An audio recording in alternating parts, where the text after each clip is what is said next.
Ngayong araw ay pag-usapan natin ang isang kasong nangyari 1 taon na ang nakakalipas sa bansang Vietnam na talaga namang gumulantang sa buong bansa dahil sa kung paano ito ginawa ng salarin. Ito ay isang krimen na itinago sa loob ng 6 na buwan at sa simula ay parang ordinaryong pangyayari lang sa isang tahimik na lalawigan, pero sa likod nito ay nagtatago ang isang matindi at madilim na lihim. Ito'y tungkol sa isang opisyal ng gobyerno na nirerespeto ng lipunan at may kapangyarihan sa komunidad, pero kalaunan ay ginamit niya ang kanyang posisyon para isakatuparan ang isang brutal na krimen na mismo pa niyang nirecord at tinangkapang itago sa loob ng ilang buwan. Sa kasong ito ay makikita natin kung paano ang matinding obsesyon, kapangyarihan at kasinungalingan ay magdadala sa isang trahedya na halos hindi na natuklasan at kung paano sa huli ang katotohanan ay unti-unting lumabas sa pamamagitan ng matyagang investigasyon ng mga ordinaryong tao online. At bago natin ito himay-himayin ay gaya ng dati, kung bago ka pa lamang dito sa ating channel ay huwag mong kalimutang i-click ang subscribe button at pindutin na rin ang notification bell para lagi kang updated sa mga kasong tinatalakay natin dito.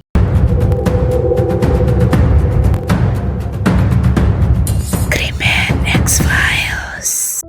Noong Enero taong 2025, isang opisyal ng gobyerno sa Hilagang Vietnam ang gumawa ng isang gawain na nananatiling lihim sa loob ng 6 na buwan. Siya ay si Doan Van Sang at siya ay 58 taong gulang, isang Deputy Director sa Market Management Department ng lalawigan ng Lang Son, isang rehiyon katabi lang ito ng China. Kilala siya bilang isang iginagalang na kawani ng gobyerno, isang ama ng pamilya na may 2 anak na lalaki at ang nahalal na pinuno rin ng isang samahan ng angkan na kumakatawan sa libu-libong miyembro nito. Ngunit may isa pang bahagi ng kanyang buhay na hindi alam ng marami. Aktibo siya sa mga online na komunidad na nakatuon sa matinding paksa tulad ng pagpapahirap, pagkain ng laman ng tao at pagpatay. Noong ika-25 ng Enero, sa panahon ng Vietnamese Lunar New Year, kung kailan halos walang tao sa mga tanggapan ng gobyerno, ginamit niya ang kanyang posisyon at access upang isagawa ang isang kahilingang matagal na niyang pinaplano.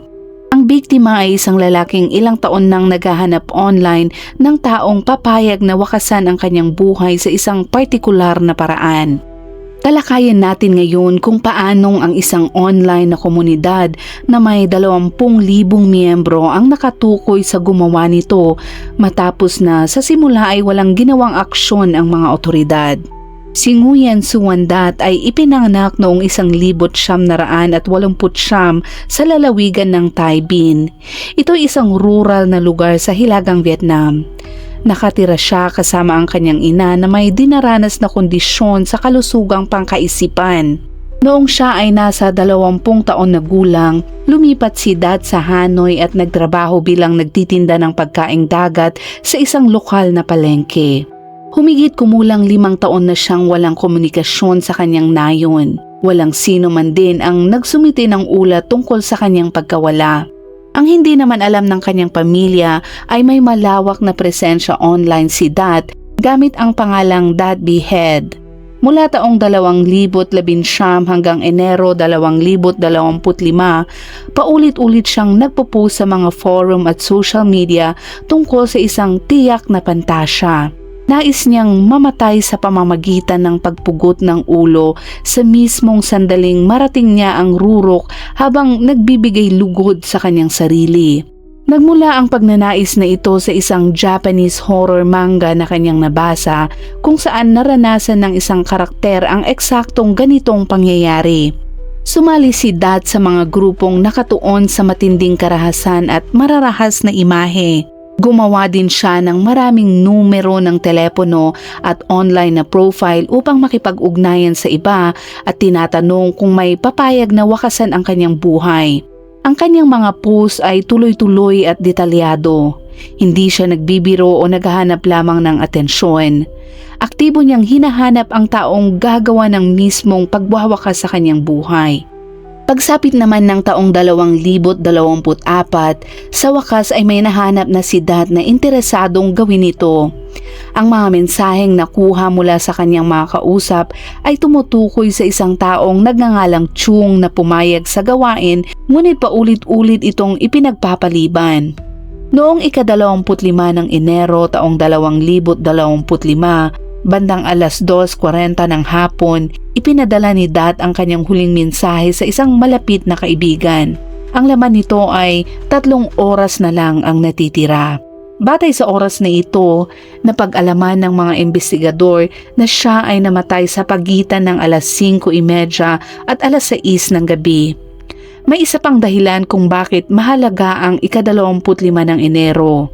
Ito ay ang araw bago ang Lunar New Year na panahong halos humihinto ang takbo ng lipunan sa Vietnam dahil sa isang linggong bakasyon. Walang laman ang mga tanggapan ng gobyerno at mas tahimik ang mga kalsada. Ito ang perpektong oras para sa isang taong may akses sa isang liblib na lugar. Lumipas ang 6 na buwan at pagdating ng ika-26 ng Hulyo taong 2025, may mga video na lumitaw sa mga website na kilala sa mararahas na nilalaman nito. Ang una ay isang 24 na segundong clip na nagpapakita ng mismong pagpatay sa loob ng isang banyo. Ang ikalawa naman ay ang parehong pangyayari, ngunit nakuhanan ito sa ibang anggulo ng kamera. Ang ikatlong recording na kalaunan ay tinawag na butchering ay nagdodokumento ng pagproseso ng katawan sa loob ng isang kusina kasama ang isang hiwalay na rehearsal video. Ang taong nasa kamera ay nagpakita ng propesyonal na paggamit ng kutsilyo, malilinis na hiwa at maingat na paghihiwalay ng mga bahagi ng katawan. Maraming kamera ang nakaset sa mga tripod upang talagang makuhanan ang lahat mula sa iba't ibang anggulo. Hindi ito bigla ang ginawa kundi ito'y planado at sinadyang i-record. May mga literato ring kasama ang mga video. Ipinakita rito ang mga laman loob na inilagay sa lababo, iba't ibang bahagi na inayos sa mga kaldero at isang inihandang ulam na gawa sa laman ng tao at tinitimplahan pa ng tradisyonal na mga halamang Vietnamese. Isang mahalagang litrato rin ang nagpakita sa gumawa habang hawak ang tinanggal na ulo sa harap mismo ng salamin sa banyo.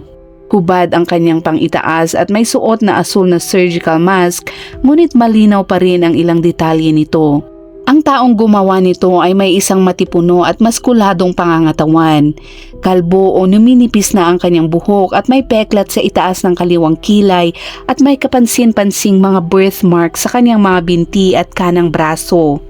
Ang pinakamahalaga sa lahat, ito ay may tattoo sa kanyang bisig na may nakasulat na Ngai 113.9 na ang ibig sabihin ay araw 13 Siyam. Unang lumabas ang mga video sa mga Chinese Telegram group na naniningil para sa access sa matitinding nilalaman nito. Maging ang Vice ay nagulat tungkol dito at tinawag itong unang tunay na snuff movie mula sa Vietnam. Sa loob ng 48 oras, kumalat ito sa mga international shock website. Pagsapit naman ng unang bahagi ng Agosto, libo-libong tao mula sa Vietnam at iba pang bansa ang nagsimulang maghanap ng pagkakakilanlan ng biktima at ng gumawa nito. Mabilis na nakilala ng mga netizen ang biktima bilang si Nguyen Xuan Dat sa pamamagitan ng kanyang Facebook account at mga forum profile. Ang huli niyang Facebook post ay lumabas noong ika-10 ng Hunyo taong 2025 kung saan sinabi niyang tuluyan na siyang magla-log off.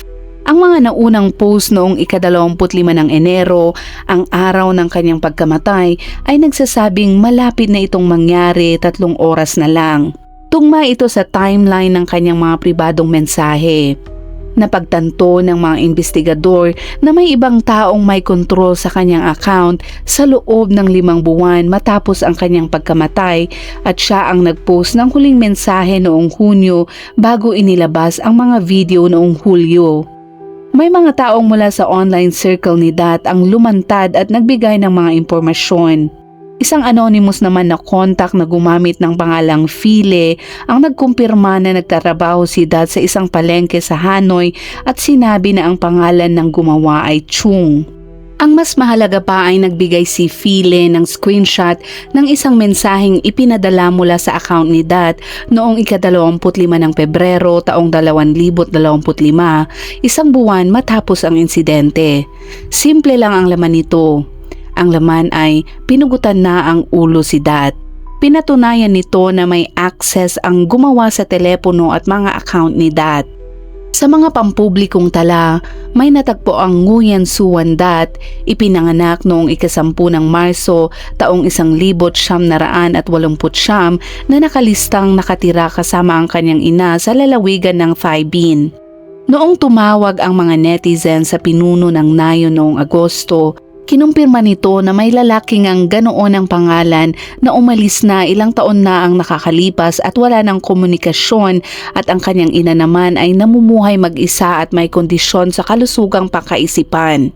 Ipinaliwanag nito kung bakit walang sino man sa pamilya ang nag-ulat sa kanyang pagkawala. Pero sa kabila ng mga impormasyong ito, tumigil ang investigasyon dahil walang konkretong patutunguhan ang pangalang Chung. Hindi pa rin alam kung saan naganap ang insidente at pagsapit ng huling bahagi ng Agosto, humina ang atensyon ng publiko. Tila ang kaso ay nakatakdang manatiling hindi pa nalulutas.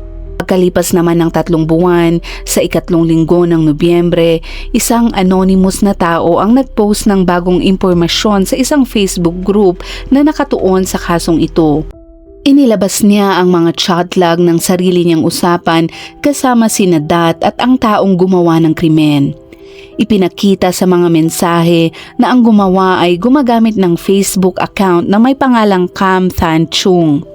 Sa mga chat na ito, ibinigay ni Cam Than Chung ang address ng kanilang pagtatagpuan at ito ay 81 Chi Lang Hulung Town, Lang Son Province. Isa itong bayan sa hilagang Vietnam at malapit ito sa hangganan ng China. Ang anonymous na tao ay dati ring nag-isip ng kaparehong kapalaran kay Dat, ngunit nagbago daw ang kanyang isip at piniling ilantad ang gumawa. Isang YouTuber naman na kilalang K-Tomo, The Curious One, ang nagsimulang mag-imbestiga online sa pangalang Cam Than Chung. At noong ika-20 ng Nobyembre, nagbigay siya ng pahiwatig na ang username ng gumawa ay hango sa pangalan ng kanyang anak. Mabilis na nakahanap ang komunidad ng mga account tulad ng Than Chung 11111 sa X, Instagram, TikTok at mga forum na lahat ay konektado sa isa pang username na Doan Sang LS.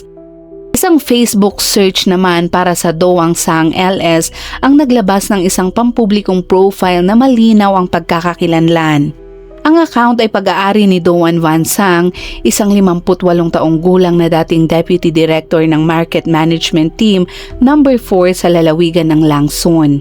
Ipinakita sa kanyang profile ang kanyang mukha, ang kanyang trabaho, ang kanyang pamilya at ang kanyang papel bilang pinuno ng Doan Clan Association. Pinapakita rin ng kanyang mga post ang kanyang karera bilang isang opisyal ng gobyerno na nagpapatupad ng batas, na may responsibilidad sa pagsamsam ng mga peke at ipinupuslit ng mga produkto. Mabilis na naging malinaw ang koneksyon. Si Doan Van Sang ay may anak na lalaki na nagngangalang Doan Nguyen Than Chung at ito ay ipinanganak noong ika-13 ng Setyembre na tumutugma naman sa nakitaang tattoo sa gumawa ng krimen. Kasama sa username ng gumawa ang pangalan ng anak at paulit-ulit na mga numero kapareho ng plaka ng sasakyan ng kanyang anak. Natuklasan din ng mga investigador na ang iisang telepono ay nakalink sa maraming account at ang isang backup number na nagtatapos sa 62 ay tumutugma sa pampublikong numero ni Doan Van Sang. Ngunit mas naging malinaw pa ang ebidensya dahil sa pisikal na paghahambing. Inihambing ng mga investigador ang litrato ng gumawa sa salamin sa mga larawan ni Doan Van Sang sa Facebook. Nang lagyan nila ng digital na mask ang mga larawan ni Sang, eksaktong nagtugma ang hugis ng mukha, linya ng buhok at anyo ng mga mata nila. Ngunit ang pinakamatibay na patunay ay nagmula sa mga birthmark. Ipinakita sa mga litrato ng gumawa ang 3 kapansin-pansing birthmark, isa sa labas ng kaliwang binti, isa sa harap ng kanang binti, at isa pang malaking maitim na marka mula sa kanang bisig pababa sa kilikili. Maraming litrato mula sa personal na Facebook ni Sang ang nagpapakita ng eksaktong parehong birthmark sa parehong lokasyon. Sa mga casual na litrato kung saan siya ay naka-shorts, malinaw na kitang-kita ang dalawang birthmark sa kanyang mga binti. Sa mga larawang nakamaikling mangga siya, lumilitaw din ang birthmark sa bisig sa gilid ng tela. Ang posibilidad na dalawang magkaibang tao ito ay magkakaroon ng tatlong magkakaparehong birthmark sa eksaktong parehong lugar ay halos imposibleng mangyari. Pagkatapos nito, tumuon ang mga investigador sa lokasyon. Ipinakita sa butchering video na kumalat online ang isang kusina na may tiyak na mga detalye. Isang berdeng pinto ang kahoy, asul na sahig na may floral na disenyo, pulang baseboard at kapansin-pansing pulang tile sa dingding sa likod ng puting counter. Isa ding litrato mula sa mas lumang Facebook account ni Doan Van Sang ang nagpakita sa kanya sa isang lugar na may parehong berdeng pinto at kaparehong mga tiles. Isang government news article noong taong 2019 naman ang nagpakita kay Sang habang nagsasagawa ng inspeksyon at makikita sa likuran ang parehong tiles ng kusina. Ang rehearsal video na kinunan bago ang insidente ay nagpakita ng isang opisina na may puting pinto, plastic na halaman, filing cabinets at asul na ceiling fan. Nakahanap ang mga investigador ng isang video na inupload ni Sang sa kanyang verified TikTok noong Abril taong 2022 na nagpapakita din ng eksaktong parehong silid. Tugmang-tugma ang bawat detalye, ang pwesto ng halaman, disenyo ng cabinet at kulay ng ventilador. Ang iba pang detalye ng arkitektura na makikita sa rehearsal video, kabilang ang mga haliging ladrilyo at dekorasyong kahoy, ay tumutugma din sa opisina ng Market Management Team No. 3 na natukoy sa pamamagitan ng Google Street View. Ang address naman na ibinigay ni Cam Tan Chung sa kaibigan ni Dat, 81 Chilang, ay matatagpuan malapit sa lumang opisina ng Market Management Team No. 5 kung saan dating nagtratrabaho si Doan Van Sang. Ang kusinang may berdeng pinto ay lumitaw din sa maraming government new photos na konektado sa lokasyong ito. Kinumpirma din ito ng mga lokal na residente. Ngayon ay may lohikal na dahilan din ng timing. Ang ika-25 ng Enero ay mismong bago ang Lunar New Year kung kailan ganap na walang laman ang mga tanggapan ng gobyerno sa loob ng isang linggo. Si Sang bilang isang senior official ay may mga susi at walang limitasyong access. Ang mga opisina ay may mga kusina, kagamitan sa pagluluto at mga industrial incinerator na ginagamit sa pagsira ng mga nasamsam na produkto. Noong ika-28 ng Nobyembre, nang magsagawa sa paghanap ang pulisya sa opisina ng Team No. 4, natuklasan nila ang kusina at banyo ay eksaktong tumutugma sa mga video. Na-recover ng mga otoridad ang 3 ngipin ng tao mula sa ilalim ng lababo at mga pira-piraso ng buto mula sa septic tank at mga daluyan ng tubig. Kalaunan naman ay na-recover ng mga otoridad ang 3 ngipin ng tao mula sa ilalim ng lababo at mga piraso ng buto mula naman sa septic tank at mga daluyan ng tubig. Ipinakita ng online history ni Doan Van Sang ang isang 20 taong pag-usbong ng kanyang mga gawain. Gamit ang iba't ibang bersyon ng username na Than Chung, natunton ng mga investigador ang kanyang mga account sa mga homosexual forum, BDSM communities at mga website na may mararahas na nilalaman na umaabot pa noong unang bahagi ng taong 2000. Sa mga unang post, makikita siyang naghahanap ng karaniwang pakikipagkita sa Langsun. Ayon pa sa ulat, kilala siya ng ilang kasamahan bilang gay Sang. Ngunit sa paglipas ng panahon, lalong lumala ang laman ng kanyang mga post. Pagsapit naman ng huling bahagi ng taong 2010, nagsimula na siyang maghanap ng mga senaryong master-slave at mag-usap tungkol sa pagpapahirap. Sumali din siya sa mga grupong nakatuon sa pagputol ng pribadong bahagi at pagkain ng laman ng tao.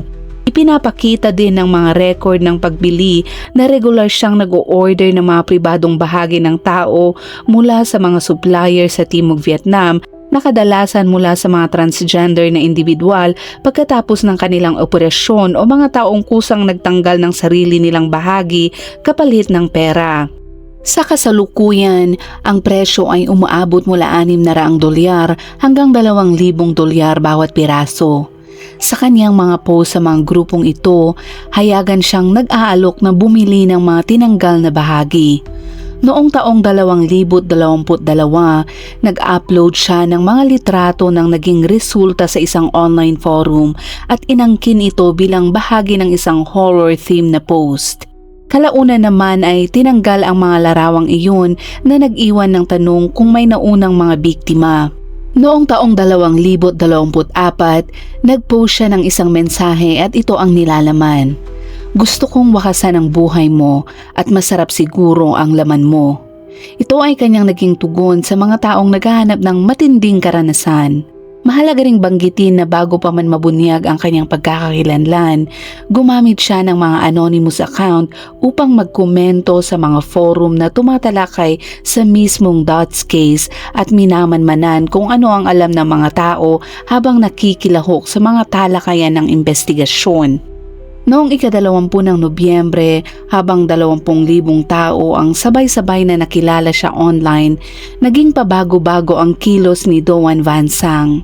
Pumasok siya sa Facebook group ng investigasyon at nag-post na siya raw ang gumawa at hinahamon ang mga tao na pumunta sa kanyang bahay. Ang kanyang anak naman ay nag-post ng ilang piraso lang naman ng laman ng tao. Pareho nilang binura ang mga post sa loob ng isang oras, ngunit kumalat na ang mga screenshot kahit saan. Pagsapit naman ng ika-25 ng Nobyembre, nagbukas ang Langson Provincial Police ng formal na investigasyon. At noong ika-27 ng Nobyembre ng parehong taon, kinumpirma ng forensic analysis na ang mga video ay tunay at walang digital na manipulation. Noong ika-28 naman ng Nobyembre, sinalakay ng pulisya ang bahay ni Sang at kinuha ang mga jacket na tumutugma sa rehearsal video at isang heater na tumutugma sa execution video at ang telepono ni Dot na ibinigay ni Sang sa kanyang kapatid na babae. Sa panahon ng interogasyon, nagbigay si Sang ng detalyadong pag-amin. Ayon sa kanya, nakilala daw niya si Dot bandang taong 2020 sa pamamagitan ng mga online forum na nakatuon sa matitinding sexual na content. Matapos naman ang ilang taong pag-uusap, pumayag daw siya noong Hulyo taong 2024 na tuparin ang kahilingan ni Dot. Kaya naman, noong ika-25 ng Enero taong 2015, tinawag niya si Dot sa opisina ng market management. Nagdala daw si Dot ng 2 kutsilyo para sa gagawin.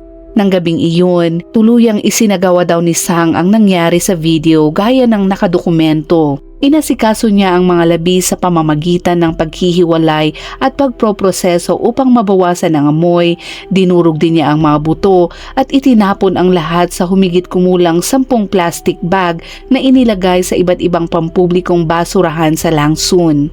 Ang kutsilyo naman na ginamit niya ay iniwan niya sa isang roadside trailer makalipas ang 2 araw. Si Doan Van Sang ay opisyal na naakusahan at nasa ilalim na siya ng kustudiya ng mga otoridad sa Langson Province dahil sa kasong pagpatay kay Nguyen Xuan Dot. Noong ika-3 araw naman ng Disyembre taong 2025, inihayag ng Langson Provincial Police at ng Ministry of Public Security na formal nang isinampalaban kay Sang ang kasong murder sa ilalim ng Penal Code ng Vietnam at inilagay siya sa kustudiya habang patuloy ang investigasyon. Ayon sa ulat, pinatutunayan ng mga nakalap na ebidensya at testimonya na si Sang ang pumatay kay Dot noong ika-25 ng Enero taong 2025 sa loob mismo ng opisina ng Market Management Team No. 4 sa Hulong Commune at sinubukan din niyang linisin ang crime scene at itinago ang mga ebidensya pagkatapos gawin ang isang karumaldumal na krimen. Matapos naman ang pagkalat ng mga video at imahe sa social media at online platforms, mas pinalakas ang pansin ng publiko sa kaso. Naging tuloy-tuloy ang pag-iimbestiga ng mga investigador upang mas palawakin pa ang kaso at makakuha pa ng mas maraming ebidensya. Ang mga labi naman ni Dot, maliban sa mga butong na-recover sa crime scene, ay hindi pa rin natatagpuan hanggang sa huling opisyal na ulat. Sa kabila ng lahat, malinaw na ang kasong ito ay hindi natapos sa simpleng pag-aresto lamang dahil patuloy pa ding iniimbestigahan kung may mas malawak pang pinagmulan o iba pang sangkot na individual at kung paano ito magiging legal na prosesong haharapin ni Sang sa korte. At dyan nagtatapos ang kasong tinalakay natin ngayon. Isang kakaibang kaso na kung ating ihahanay ay maituturing na parang permissive murder dahil mismong ang biktima ang nagbigay ng pahintulot na gawin sa kanya ang isang karumal-dumal na krimen. Ngunit kahit pa may pahintulot, hindi nito binabago ang katotohanang may isang taong sadyang pumili na kitilin ang buhay ng kanyang kapwa. Isa rin itong kasong nagbubunyag kung gaano kalayo ang kayang marating ng isang taong kapag nabura ang hangganan sa pagitan ng tama at mali. Ipinapakita din ng kasong ito na kung paano ang matagal na pagkakalubog sa mapanganib na online na mundo, kasabay ng kapangyarihan at access ay maaaring magbunga ng isang trahedyang halos hindi kayang masikmura ng ninuman. Ang pahintulot ay hindi kailanman lisensya para gumawa ng krimen at mga ideyang paulit-ulit na pinapalakas sa maling komunidad ay maaaring humantong sa totoong pinsala. At tandaan natin na kahit gaano man itago ang isang lihim, may paraan pa rin at oras para ito ay mapunyag. At gaya ng dati, kung umabot ka sa dulo ng videong ito ay huwag mo namang kalimutang i-comment ang iyong saloobin sa kasong tinalakay natin ngayon at ilagay mo na rin kung anong oras at saan mo ito napanood para naman alam namin kung saan umabot ang videong ito. Hanggang sa muli at palaging mag-iingat.